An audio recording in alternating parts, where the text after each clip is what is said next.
Bonjour, bienvenue, je m'apprête à faire un tirage, vu qu'apparemment ça démange pas mal de gens, je vois que c'est quand même quelque chose qui est assez demandé, donc je me suis dit pourquoi pas vous faire un petit tirage. Alors cette fois il y aura deux choix, le cœur rose et le cœur bleu.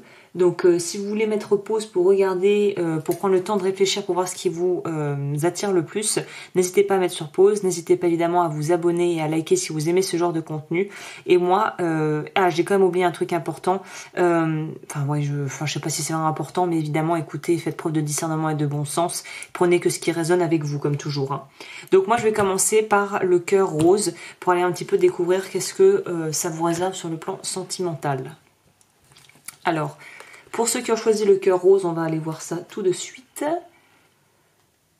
Alors, je vais commencer par votre passé récent pour savoir un peu d'où vous venez, vous. Ok, le deuxième chakra, la patience, l'appréciation. Donc là, le deuxième chakra va nous parler justement du chakra sacré qui est en lien avec nos ressentis, avec une notion de plaisir et de pouvoir apprécier ce qu'on a dans la vie, de profiter des belles choses de la vie. Donc j'ai l'impression que là, vous attendez un petit peu votre heure. Pour certains et certaines, on prend son mal en patience. Et j'ai l'impression qu'au final, c'est presque un mal pour un bien, à savoir que là, j'ai plus l'impression que je parle à des personnes qui sont séparées ou qui sont célibataires depuis un certain temps, par choix ou parce que la vie a fait que les choses se sont transformées de manière à ce que vous êtes peut-être célibataire depuis un certain temps. Et j'ai l'impression que la bonne chose, parce que je ne sais pas si vous pouvez voir sur ces deux cartes, mais la signification est à peu près la même. On voit bien que les deux personnages sont dans le même état. C'est-à-dire qu'on tient quelque chose en soi, on a le feu sacré. Je crois que c'est d'ailleurs ici que je crois que c'est à ce niveau qu'il y a je me souviens plus, c'est la base qui part de la Kundalini, c'est le Iraki quelque chose. Je sais plus, mais c'est de là où part vraiment l'énergie vitale au niveau aussi de la sexualité et des plaisirs dans la vie, du désir aussi de pouvoir créer des choses et concrétiser des projets.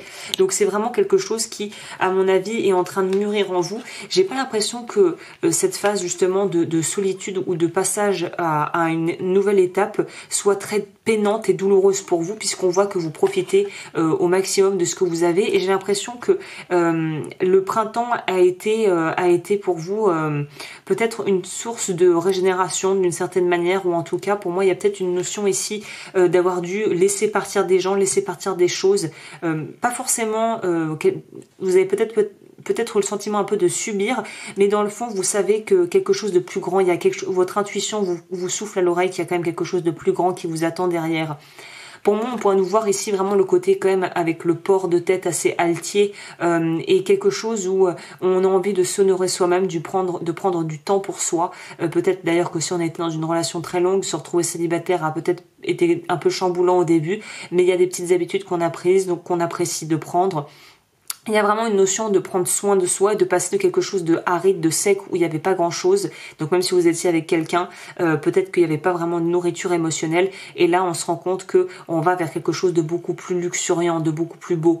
Donc dans tous les cas, vous sortez de quelque chose où vous avez entre guillemets pris votre mal en patience, et on va voir vers quoi ça va vous mener, parce que je pense que c'était nécessaire. Eh ben oui, ça va vous mener vers une relation qui va être beaucoup plus épanouissante. Alors là, on nous parle de l'homme réfléchi, mais ça pourrait très bien retransposer en fonction de votre situation. Si vous êtes un homme, ça pourrait nous parler d'une femme. Si vous êtes un homme homosexuel, ça pourrait nous parler d'un autre homme, justement. Donc on va parler du futur partenaire, hein, que ça soit féminin ou masculin. On voit qu'en fait, vous allez attirer à vous, de par le travail que vous avez fait sur vous-même ici, parce qu'il est vraiment question de ça là. On a dû remettre certaines choses en question, on a dû vraiment se poser pour réfléchir et là se retrouver au final avoir quelqu'un qui va nous refléter ce qu'on a déjà en nous et ce qu'on a réussi à débloquer chez nous, à savoir un espèce de cristaux. Là on voit bien le cristal de connaissance. Pour moi c'est vraiment lié au fait de savoir qui l'on est, et vous allez attirer quelqu'un qui aura également fait ce même travail. Donc là j'ai plus l'impression de m'intéresser à des gens qui sortent de relations ou qui sont célibataires depuis un petit bout de temps quand même, hein. Là, le guérisseur de tous les temps, pour moi, on nous parle vraiment du fait que ça va être une relation qui va vous aider justement à grandir, à évoluer, à mûrir, et que vous allez vous trouver au final très bien dans cette relation. Pour moi, la justice ici pourrait nous parler d'une relation karmique. Alors quand je dis karmique, ça veut pas dire que c'est forcément négatif. Toutes les relations de toute façon le sont plus ou moins. Ça pourrait être quelqu'un où vous avez décidé avant l'incarnation de retomber sur cette personne. Ça peut être ça aussi pour les gens qui croient à ça. En tout cas, il y a une vraie notion d'équilibre. C'est d'ailleurs la lecture principale que j'en ferai. S'il y a vraiment une notion d'équilibre ici où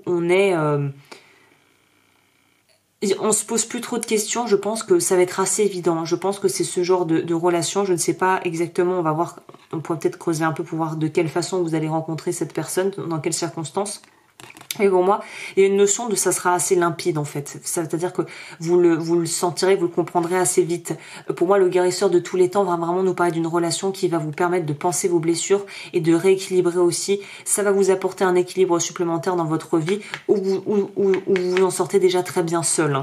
Et je pense que c'est d'ailleurs ça, c'est cette idée de lâcher prise. C'est parce que vous avez accepté de vous prendre en charge et de faire ce qui est bon pour vous et de vous occuper de vous qu'on peut vous envoyer quelqu'un parce que vous n'êtes plus dans une forme de dépendance affective à attendre que quelqu'un vienne vous sauver. Vous avez compris que personne ne va venir vous sauver et que c'est à vous de faire le job. Et le fait de l'avoir fait, pour moi, c'est ça qui fait que vous allez pouvoir entrer dans un nouveau cycle vraiment abondant au niveau de l'amour, où vous allez pouvoir trouver quelqu'un qui vous complémentera très bien. Pour moi, je vois bien une relation où vous n'êtes pas forcément très similaires dans les caractères, mais c'est très complémentaire. C'est ce genre de relation, à mon avis, qui va plutôt se jouer sur une forme de complémentarité qui sera très bénéfique en fait à votre évolution respective à tous les deux. Il y a un peu quelque chose comme ça. On va déjà prendre ça pour voir l'état d'esprit de cette personne. Déjà peut-être le vôtre, plutôt le vôtre. Donc la personne qui me regarde. La vie s'accélère, l'antilope. Donc vous, voilà, après un temps de pause où ça a été piano, là apparemment vous avez, alors c'est intemporel, donc évidemment en fonction de quand vous verrez cette vidéo, ça vous résonnera avec vous, voilà, quelle que soit la saison. Mais là il y a vraiment une notion de justement, la vie va appuyer un petit peu sur l'accélérateur pour vous. C'est-à-dire que si vous désespériez d'attendre indéfiniment, là apparemment il y a un petit coup d'accélérateur qui va être mis en route par la vie parce que vous avez réussi à faire le travail. On peut aussi nous parler de relations divines. On a quand même le numéro 2, le chiffre 2. On a quand même quelque chose qui nous parle de karmique et d'équilibre. Donc ça pourrait être une relation aussi, voilà, pas forcément, pour moi toutes les relations sont sacrées entre guillemets, mais ça pourrait nous parler d'une relation bien spécifique. Et la personne donc que vous rencontrerez ou qui est peut-être déjà dans votre cercle mais pas très proche, moi je vois quelqu'un de différent que vous connaissez pas, hein. C'est quelqu'un qui arrive. Faites que vos rêves deviennent réalité.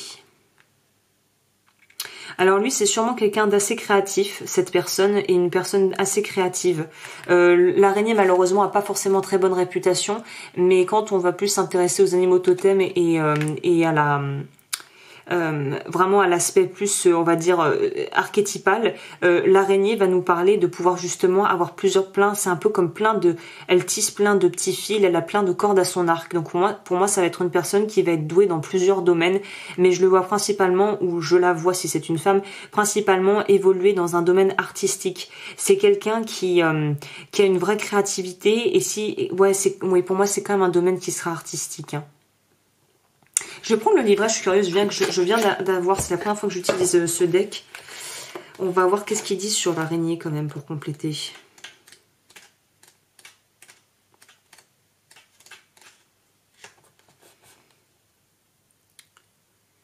C'est un rêveur ou une rêveuse, c'est ça. Pour moi, c'est l'esprit du poisson, ça. Énergie très neptunienne, je crois, hein. Voilà, projet créatif, c'est ce que je vous disais, il y a quelque chose par rapport à ça. Donc oui, c'est quelqu'un qui évoluera ou qui vient d'un milieu très créatif ou qui est très créatif dans la vie, même s'il a un boulot un peu plan-plan, ou elle a un boulot un peu plan-plan, elle a un truc à côté et c'est peut-être à travers des activités à côté que vous la rencontrerez, cette personne. Mais c'est quelqu'un qui planifie long terme, ça pourrait aussi nous parler de l'énergie du Verseau ici, hein, où il y a vraiment une notion de vouloir rêver en grand, de pas s'arrêter en fait, de pas s'arrêter aux apparences, de vouloir aller aussi en profondeur. Il y a une idée aussi, pour moi je vois la résurrection du phénix, je sais pas si vous pouvez voir c'est les détails ici, pour moi c'est comme un mini phénix, donc je pense que c'est quelqu'un qui comme vous a dû sortir quand même d'une phase assez compliquée au niveau sentimental, et là qui va pouvoir vraiment, qui s'émancipe et qui agrandit sa toile, qui agrandit son réseau. Pour moi c'est quelqu'un aussi qui a beaucoup de connexions, peut-être pas beaucoup de vrais amis, mais beaucoup de connexions. Vous je vous vois plutôt assez solitaire. Hein. On va compléter pour avoir une deuxième... on va en mettre une deuxième sur vous et une deuxième sur la personne pour avoir plus d'infos.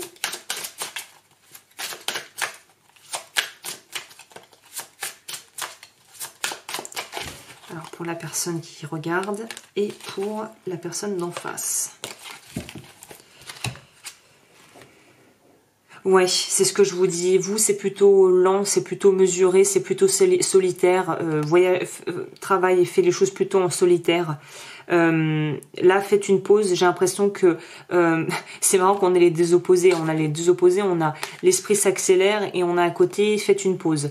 Donc moi, je pense que la pause vous l'avez faite. Et là, on va plutôt nous parler vraiment de votre tempérament qui va plutôt être représentatif là de l'ours.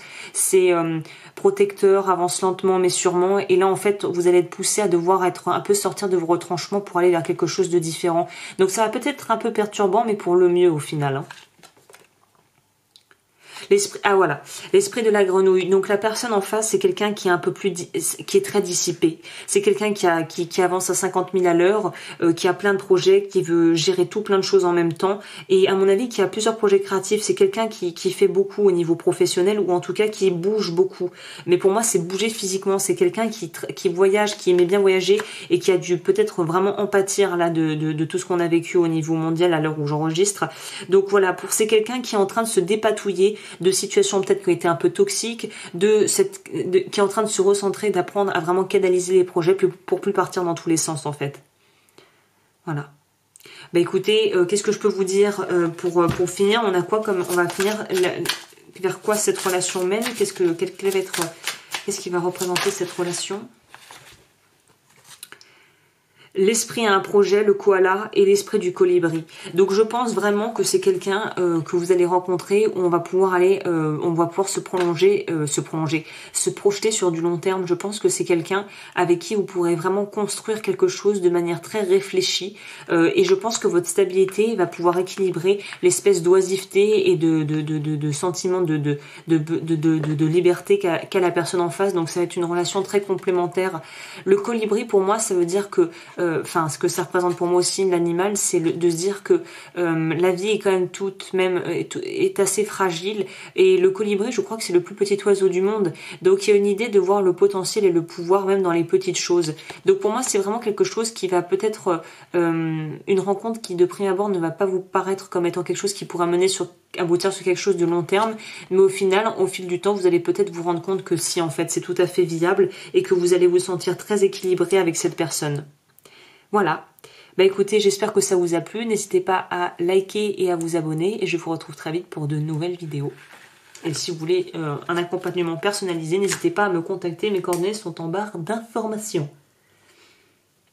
Ok.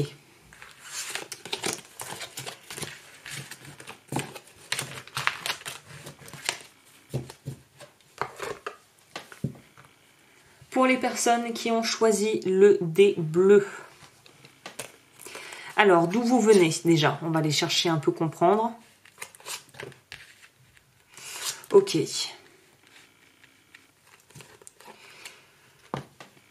Alors vous, on a famille heureuse, anxiété, donc vous, on part de quelque chose où au niveau de la famille, ça ne va pas. Donc pour moi, vous êtes plutôt, à mon avis, en couple ou dans une relation pas forcément récente, même si j'ai un peu le ressenti que c'est récent, mais en tout cas, il y a une notion ici de, on a l'impression, je sens une relation, en tout cas quelque chose par rapport à des personnes qui peuvent, à mon avis, qui sont en couple, mais où ça ne va pas très très très fort en ce moment. Parce que j'ai l'impression que vous êtes confronté en fait à... la vie vous pousse à travailler en fait grâce à des personnes autour de vous, et notamment peut-être un partenaire de vie, à aller appuyer sur les zones d'ombre qui vous font peur en fait. Il y a vraiment une notion d'être dans quelque chose où on est poussé dans ses retranchements parce qu'au final on a des choses à travailler, et là la personne en face nous pousse à travailler sur ça, qu'on le veuille ou non en fait. Il y a un peu un sentiment d'être mis un peu au pied du mur, mais c'est parce que c'est pour vous pousser à grandir, je pense, dans la plupart des cas. Ok.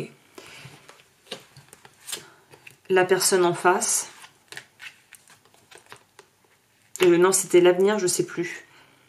Je me souviens plus, bah vous voyez. Moi, je vais plutôt interpréter ça ici en voyant le complet comme il y a une envie en fait de prendre la tangente ici. C'est surtout ça qu'on me dit ici. Oui, c'est ça que j'avais fait, je crois, le passé et le présent ici. Là, il y a vraiment une idée de, on veut pouvoir mettre des choses concrètement en place pour sauver son couple ou sauver la relation. Mais bizarrement, j'ai quand même l'impression que vous avez déjà votre petite idée sur la question, et c'est un peu dernier recours, quoi, dernier espoir. Ça passe ou ça casse. Je vais demander c'est quoi la déesse de la lune, parce que ça va nous parler probablement de l'impact des lunaisons, évidemment. On va regarder qu'est-ce que dit rapidement le livret sur cette figure, cette carte.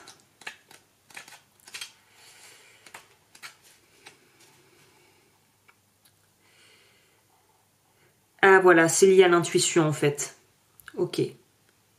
C'est lié à l'intuition et à cette notion probablement que des réponses vont vous être transmises, mais pas forcément de manière très conventionnelle. Je pense que vous devriez prêter attention aux lunaisons. Ça va être des parties et des périodes importantes pour vous, pour prendre conscience de certaines choses. Vous, je pense pas que vous êtes célibataire. On est vraiment avec des gens qui ont déjà quelqu'un. Si c'est pas un officiel ou une officielle, il y a quand même quelqu'un qui est là. Mais on se pose quand même, on se pose quand même pas mal de questions quant à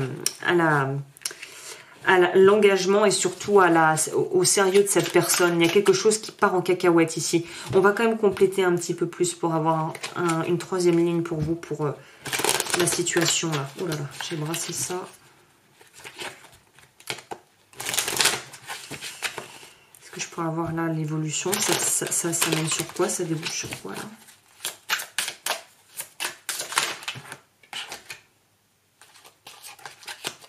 Attachement. Il y a quelque chose qu'il faut que vous lâchiez, vous. C'est ça. Plus vous essayez de tenir cette personne, c'est intéressant parce que les cartes sont quand même très très parlantes. Plus vous essayez de contrôler l'autre ou contrôler la relation, plus vous faites fuir la personne. Ou réciproquement, si c'est vous qui êtes dans cette position, plus l'autre essaie de vous contrôler et d'essayer de négocier, plus ça vous donne envie de fuir. En tout cas, dans cette histoire, il y en a un des deux qui a juste envie de prendre la tangente. Donc là, on nous dit vraiment que le seul moyen de pouvoir se libérer de justement ce besoin de tout contrôler, c'est d'être honnête, vulnérable et d'accepter les choses pour ce qu'elles sont en fait. Et d'arrêter de vous mettre un masque clairement, ou de vous positionner comme peut-être la victime de l'histoire, et de prendre votre part de responsabilité dans ce qui se passe et de remettre à l'autre sa part de responsabilité. Donc là, on nous dit quand même qu'il y a une ouverture heureuse qui va se faire, mais je pense vraiment qu'il y a un travail à faire sur sa confiance en soi, parce que si on manque de confiance en l'autre, généralement c'est parce qu'on manque de confiance en soi. Donc là, on nous dit vraiment que on vous pousse à mettre vraiment concrètement des actions en place pour pouvoir, au final, rééquilibrer cette relation, ou réassainir la relation si c'était pas vraiment le cas. Là, avec la stratégie, on va nous parler peut-être de pouvoir peut-être commencer une thérapie, ou regarder des vidéos, ou lire des livres. Mais il y a vraiment une notion de, il faut commencer quelque part, et il faut commencer maintenant en fait. Vous avez plus trop de temps à perdre. Il faut rééquilibrer les choses maintenant avant que ça soit vraiment trop tard. Ok. Je n'avais même pas posé la question. Bah ça, je pense que c'était pour vous. Donc si ça sort, ça sort. L'esprit du lézard, rêvez le monde en devenir. L'esprit du lion, faites preuve de générosité d'esprit. On va vous demander peut-être d'être moins rigide et d'être un petit peu plus flexible. Le lézard ici, pour moi, ça va nous parler de justement pouvoir essayer de voir, et si vous, en fait, de vous poser la question, et si vous preniez le risque que les choses fonctionnent bien. On pourrait nous parler aussi de gens ici qui ont tendance un peu à saboter les choses quand ça se passe trop bien. J'ai d'ailleurs fait un podcast à ce sujet qui s'appelle Comprendre l'auto-saboteur, que vous pouvez retrouver sur ma chaîne dans les playlists et dans mes vidéos. Je pense que ça vous concerne, parce que j'ai l'impression qu'il y a soit c'est vous, soit c'est votre partenaire qui ont tendance à vouloir un petit peu saboter la relation ou saboter les choses quand ça se passe trop bien par habitude et pour, entre guillemets, rassurer l'inconscient qui lui est programmé pour que tout se passe mal en règle générale. Donc oui, il y a un travail à faire par rapport à vos pensées et à vos croyances limitantes qui impactent votre vie dans la matière et dans la vie en fait. Et la personne en face...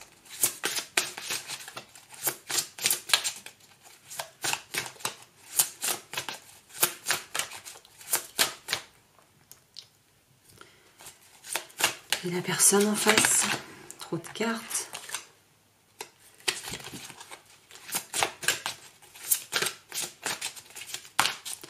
On va la chercher, si ça sort pas, on va en prendre deux.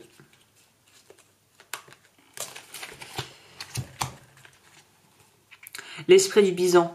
L'univers abondant se montrera prodigue. Je pense qu'une des raisons pour lesquelles vous pourriez avoir des différends ou que vous ayez un petit peu en ce moment des tensions par rapport peut-être soit à l'argent, soit par rapport au fait que vous que votre compagnon ou compagne est extrêmement porté sur les finances et sur son travail en fait. J'ai l'impression que l'autre a besoin de sécurité matérielle, vous avez besoin de sécurité affective et au final vous êtes tous les deux accaparés par vos besoins et vu que vous n'arrivez pas à remplir vos besoins par vous-même, vous en demandez à l'autre et vous lui demandez des choses qu'il n'est pas forcément apte à fournir ou qui sont pas priorité pour lui. Donc on a vraiment quelque chose de déséquilibré à ce niveau. L'esprit de la moufette, voilà. Donc pour moi typiquement, soit c'est vous, après vous pouvez remettre dans le contexte si vous voyez plus dans la personne de laquelle je parle et l'autre c'est votre partenaire, mais il y en a un des deux qui a peur du manque, la peur du manque, la peur d'être pauvre, la conscience de pauvreté est très présente chez un des deux partenaires ici. Donc il y a vraiment une notion d'avoir peur de perdre, ça peut être aussi en amour du reste. Mais là j'ai plus l'impression qu'on est sur quelque chose de matériel. C'est peut-être que les finances ont été un peu fragilisées, le travail ne se passe pas peut-être terriblement bien et on a une peur du coup d'être dans le manque. Donc l'un est peut-être dans le manque affectif, l'autre est dans le manque financier ou dans la peur du manque. C'est même peut-être pas un vrai manque mais c'est la peur. Donc ça fait qu'au final vous en sortez pas, c'est de là que naissent toutes ces tensions. Donc là, j'ai envie de vous dire, essayez chacun de votre côté déjà de mettre les choses à plat pour parler des choses qui vous inquiètent et trouver ensemble des stratégies communes pour pouvoir dialoguer, communiquer et pouvoir en fait trouver un juste milieu pour pouvoir vous retrouver clairement, comme le nom l'indique, au milieu, pour pouvoir arriver quand même à dialoguer et à pouvoir faire les choses correctement, quoi. Ok, on va faire comme avec l'autre groupe, on va voir sur quoi ça... Soyez réactif, le renard. Alors moi, j'ai pas du tout envie de l'interpréter comme ça. Ici, moi, je vois plutôt attention aux tentations qui pourraient être de l'ordre du mental, de vouloir vous séduire. Il y a peut-être des idées qui peuvent être séduisantes, mais qui au final sont pas du tout réalistes. Donc là, pour moi, il y a besoin de réintégrer un petit peu plus de pragmatisme et d'être au clair avec ce que vous voulez. Je pense que c'est le conseil que je pourrais vous livrer avec cette carte. C'est faites les choses intelligemment et prenez le temps aussi de pas faire les choses en douce ou de pas cacher des choses à votre partenaire ou de faire attention si vous devez travailler ou être entouré de certaines personnes qui pourraient être un peu des filous. Attention à ça et j'ai envie de vous dire, n'ayez pas de secret l'un pour l'autre. Plus vous serez transparent avec la personne en question, mieux ça se passera en fait pour la suite. Voilà ce que je peux vous dire pour les personnes qui ont choisi le cœur bleu. N'hésitez pas à liker et à vous abonner. Et pour un accompagnement individuel, toutes mes informations sont en barre d'infos. Et je vous retrouve très vite pour de nouvelles vidéos.